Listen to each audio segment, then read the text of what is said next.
శాషే ఉంది, tetra packs ఉన్నాయి. ఆ రెండిట్లో ఏది బెటర్ అండి? సో ఫస్ట్ ఇది కలిపేసి పెట్టుకుంది మీరు 24 అవర్స్ వరకు ఉంచుకోవచ్చు. అండ్ బేబీకి లూజ్ మోషన్ అంటే చంటి పిల్లలకి లూజ్ మోషన్ అయితే బాగా ఎక్కువ అవుతుంటే 50 నుంచి 100 ml పట్టించండి. ఇంకొంచెం పెద్ద పిల్లలు అయితే 100 ml నుంచి 200 ml పట్టించండి. బాగా పెద్దవాళ్ళు అయితే ఎంత తాగితే అంత పట్టించండి.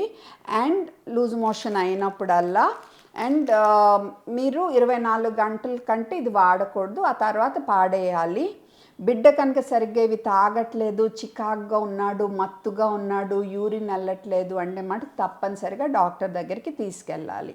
తర్వాత మెడికల్ షాపులకి వెళ్ళి మీరు డైరియా ఆపటానికి మందులు మట్టుకు ప్లీజ్ ఇవ్వద్దు. ఇలాంటి మందులు మెడికల్ షాప్కి వెళ్ళి ఇదిగో సైక్లోపామ్ అని రాసి ఉంటుంది. ఈ కోలి కాదు, డైరియా ఉన్నప్పుడు డైరియాని ఆపే మందులు లాంటివి అన్నమాట. ఇలా కోలిమెక్స్లు అని ఉంటాయి. సో ఇవన్నీ ఏంటంటే స్టమక్ ఇలా గట్టిగా బిగుసుకున్నప్పుడు రిలాక్స్ చేసే మందులు ఉన్నాయి ఇందులో.